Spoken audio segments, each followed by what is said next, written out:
हरे कृष्णा वृंदा तुलसी देव्या प्रिया केशवस्य च कृष्ण भक्ति प्रदे देवी सत्यव्रती नमो नमः।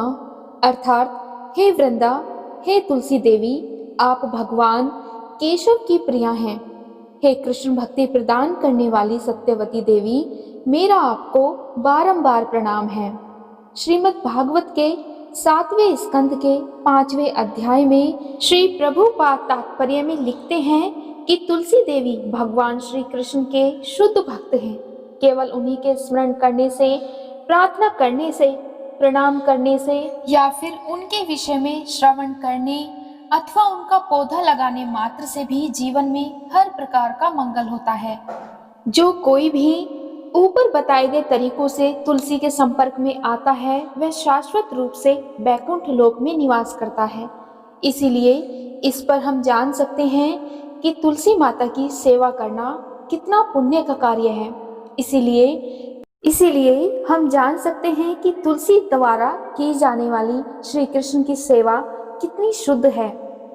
जैसा कि हमें पता ही है, कार्तिक मास के शुभ समय में बस कुछ ही दिनों में तुलसी विवाह का मांगलिक अवसर भी आने वाला है।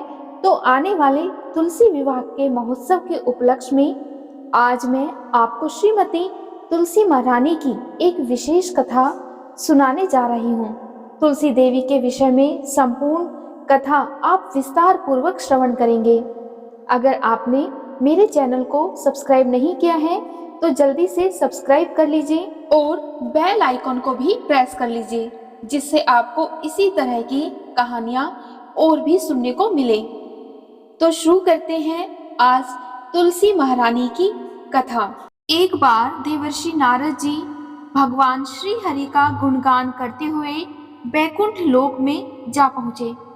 बैकुंठ लोक में जाकर उन्होंने श्री हरि को प्रणाम किया और उनसे प्रार्थना की कि हे भगवान, आपको तुलसी माता अत्यधिक प्रिय क्यों हैं? उन्होंने आगे कहा कि प्रभु, मैंने सुना है तुलसी देवी आपको अत्यंत प्रिय हैं। तुलसी पत्र के बिना आप किसी का भी भोग स्वीकार नहीं करते। लेकिन हे प्रभु, साध्वी तुलसी देवी आपकी प्रिया कैसे बनी? उनका जन्म कहाँ हुआ और वे पूर्व जन्म में कौन थी? उन्होंने कौन से कुल को पवित्र किया था और उनके माता पिता कौन थे? उन्होंने ऐसी कौन सी तपस्या की थी कि जिससे उन्होंने इस ब्रह्मांड के अधिष्ठाता आपको पति रूप में प्राप्त किया? हे प्रभु, मेरे मन में एक और जिज्ञासा है। हर प्रकार से सुयोग्य ऐसी तुलसी देवी किस प्रकार एक पौधा बन गई और किस प्रकार उन्हें एक असुर के जाल में फंसना पड़ा? इस तरह से भगवान कृपया करके मेरे इन सभी संशय को दूर करें। नारद मुनि के प्रश्न के उत्तर में भगवान श्री नारायण ने कहा कि हे नारद, अब मैं तुम्हें तुलसी देवी के पूर्व जन्म और वर्तमान जन्म की कथा विस्तार पूर्वक सुनाता हूँ। तुम ध्यान पूर्वक होकर सुनो। तुलसी पूर्व जन्म में एक लड़की थी जिसका नाम वृंदा था। राक्षस कुल में जन्मी यह बच्ची बचपन से ही भगवान विष्णु की परम भक्त थी।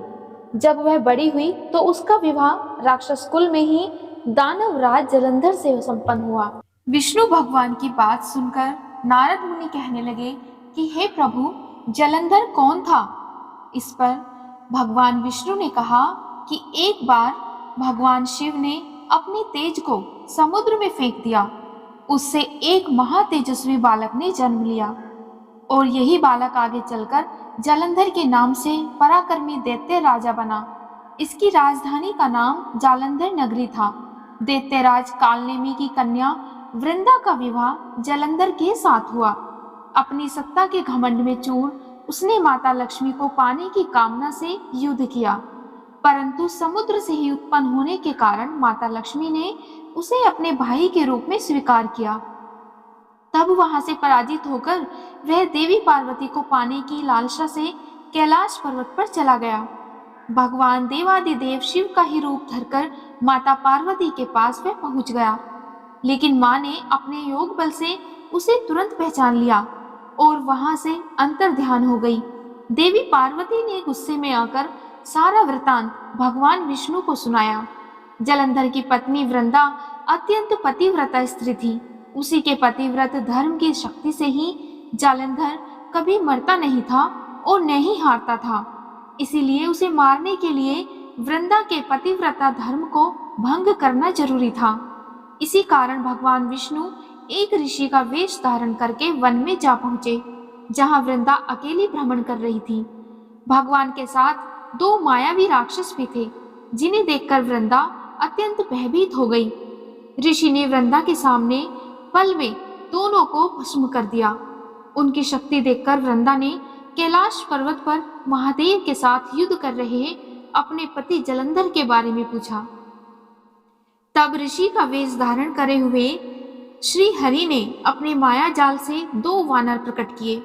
एक वानर के हाथ में जालंधर का सिर था तथा दूसरे के हाथ में उसकी गर्दन। अपने पति की यह दशा देखकर वृंदा मूर्छित होकर जमीन पर गिर पड़ी और होश में आने पर उन्होंने ऋषि रूपी भगवान से विनती की कि वह उसके पति को जीवित कर दे। तब भगवान ने अपनी माया से पुनः जलंधर का सिर और धड़ जोड़ दिया, लेकिन स्वयं भी वह उसी शरीर में प्रवेश कर गए। वृंदा को इस छल का बिल्कुल भी एहसास नहीं हुआ। जालंधर बने भगवान के साथ वृंदा पतिव्रता का व्यवहार करने लगी, जिससे उसका सतीत्व भंग हो गया और ऐसा होते ही वृंदा का पति जलंधर युद्ध में हार गया। इस सारी लीला का जब वृंदा को पता चला तो उसने क्रोध होकर भगवान विष्णु को हृदयहीन शिला होने का श्राप दे दिया। अपने भक्त के श्राप को भगवान विष्णु ने स्वीकार किया और शालिग्राम पत्थर बन गए। सृष्टि के पालनकर्ता के पत्थर बन जाने से ब्रह्मांड में असंतुलन की स्थिति हो गई। यह देखकर सभी देवी देवताओं ने वृंदा से प्रार्थना की कि वे भगवान विष्णु को श्राप मुक्त कर दे। तब वृंदा ने भगवान विष्णु को श्राप मुक्त करके स्वयं आत्मदाह कर लिया। जहां वृंदा भस्म हुई वहां पर तुलसी का पौधा उग गया। भगवान विष्णु ने वृंदा से कहा कि हे वृंदा, तुम अपने सतीत्व के कारण मुझे लक्ष्मी जी से भी अधिक प्रिय हो गई हो। अब तुम तुलसी के रूप में सदा मेरे साथ रहोगी। तब से हर साल कार्तिक महीने के देव उठावनी एकादशी का दिन तुलसी विवाह के रूप में मनाया जाता है। जो मनुष्य भी मेरे शालिग्राम रूप के साथ तुलसी का विवाह करेगा, उसे इस लोक और परलोक में विपुल यश प्राप्त होगा। उसे दैत्य जलंधर की यह भूमि जलंधर नाम से विख्यात है। सती वृंदा का मंदिर मोहल्ला कोट किशनचंद में स्थित है। कहते हैं कि इस स्थान पर एक प्राचीन गुफा भी थी जो सीधी हरिद्वार तक जाती थी। सच्चे मन से 40 दिन तक सती वृंदा देवी के मंदिर में पूजा करने से भी सभी मनोरथ पूर्ण होते हैं। और जिस घर में तुलसी होती है वहां यम के दूत भी असमय नहीं जा सकते। ऐसा मानते हैं कि मृत्यु के समय जिनके प्राण मंजरी रहित तुलसी और गंगा जल मुख में रखकर निकल जाते हैं, वह पापों से मुक्त होकर बैकुंठ धाम को प्राप्त होता है। जो मनुष्य तुलसी व आंवलों की छाया में अपने पितरों का श्राद्ध करता है, उसके पितृ मोक्ष को प्राप्त हो जाते हैं। तो ये थी तुलसी महारानी के जन्म की कहानी और किस तरह से शालिग्राम भगवान का जन्म हुआ। उम्मीद है आपको आज की वीडियो पसंद आई होगी। अगर आपको आज की वीडियो पसंद आए तो वीडियो को लाइक और चैनल को सब्सक्राइब जरूर करिएगा। जय तुलसी माता, जय श्री हरि।